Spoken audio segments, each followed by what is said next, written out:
বঙ্গোপসাগরে সৃষ্ট লঘুচাপের কারণে দেশের বিভিন্ন স্থানে ভারী থেকে মাঝারি বৃষ্টি হচ্ছে। সাগরও রয়েছে উত্তাল। সমুদ্র বন্দরগুলোতে ৩ নম্বর স্থানীয় সতর্ক সংকেত দেখাতে বলেছে আবহাওয়া অধিদপ্তর।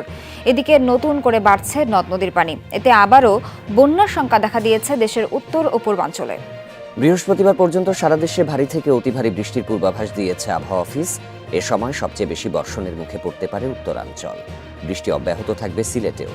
এতে আগামী ৪৮ ঘন্টার মধ্যে নিম্নাঞ্চলে স্বল্পমেয়াদী বন্যা হতে পারে বলে সতর্ক করেছে পূর্বাভাস কেন্দ্র।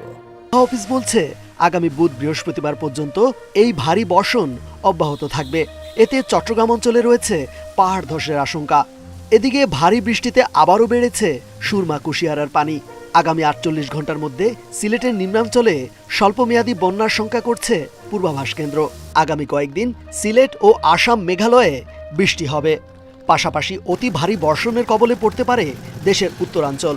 এতে ব্রহ্মপুত্র যমুনার পানি বিপদসীমা পার হলে মধ্যাঞ্চলেও রয়েছে বন্যার ঝুঁকি।